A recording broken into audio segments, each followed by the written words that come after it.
All right. For chapter 3, it talked about a lot of ways that we use computers to communicate with each other. Um, Overall, I thought it was interesting that the Army was actually the people that really invented the internet and GPS in order to keep track of their troops. Just because those are things that we use every day in our everyday life. And it's interesting that it came from such a different kind of application. Especially GPS. I can't go anywhere without finding directions. My parents are very, very thankful that I have GPS because I would have gotten lost many, many a time. I still get lost, even with GPS. Every system is not perfect. It's also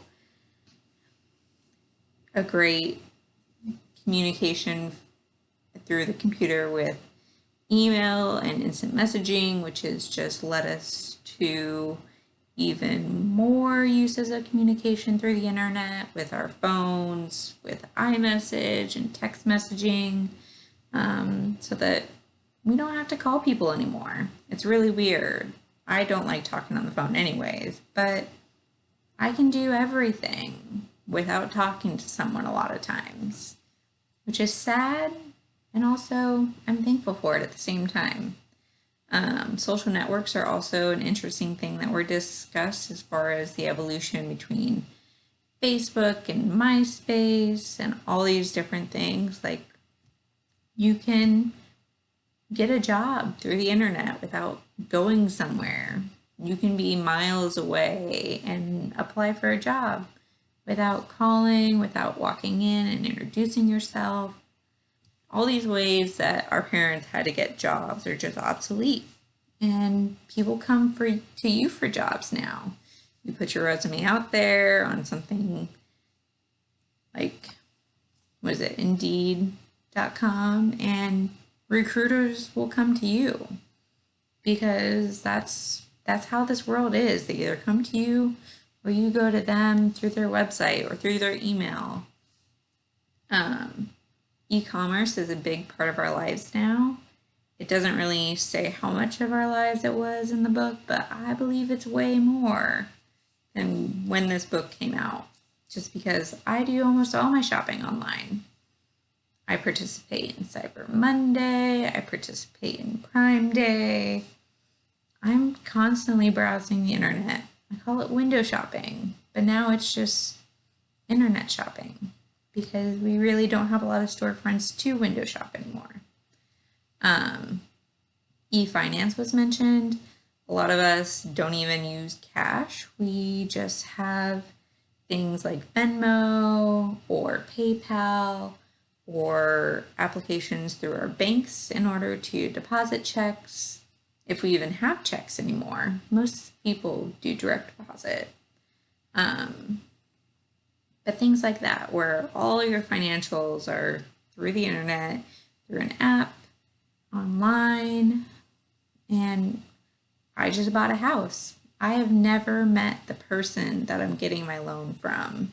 We have contacted each other through email or text messages, the occasional phone call, but mostly email and text messages. I signed all my documents online, aside from the ones that I have to do at closing. So, yeah, e-finance. You can get a loan. You can buy a car probably without stepping outside your door. You can buy things online. So, another thing it mentioned was online education, which is exactly what we're doing here. I'm making a video for you about what I interpreted from the chapter. Without online education, I wouldn't be able to get my bachelor's and keep my full-time job. I would have to work either part-time or PRN and do day school and then work at night, which I already work at night, which is not a big deal. But to have the flexibility to do the online portion of classes whenever I want, whenever I can, because I work weekends sometimes too. So it's really great for that flexibility for the working person, which is what a lot of our students are these days. They get a basic education, they join the workforce, and then they do more school, because nowadays a bachelor's isn't even as good as it used to be. You need more than that. So the fact that I haven't gotten my bachelor's is why I need to get it. I liked how it explained the differences between intra and internet, because I always forget when I'm at work that I'm on an intranet, not an internet, which is why things are blocked when I try and go to them sometimes, as simple as things may be. It's important to know that difference and to know that the reason behind it, like working at a hospital is what I do. So the fact that we have an intranet, and yes, I can access things outside of the hospital network through the internet, but it's going to block anything that it thinks is going to violate the privacy of our patients, which I appreciate. And I understand why they block some things. Virtual reality was also mentioned, which is something very interesting. I've experienced it myself. I had a friend that had a Fruit Ninja game, and it was very interesting to just feel the real world melt away as you're in this game and as it's going. The other interesting thing was the Google Maps that they had available for me to view.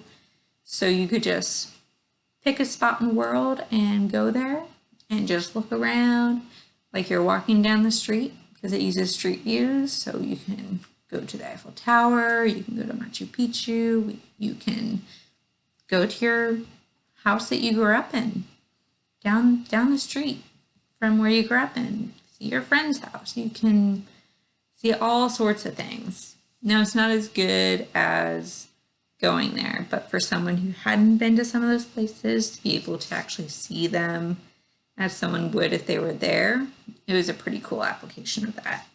So yeah, lots of good things with the computer communications in this chapter that were very helpful to understand.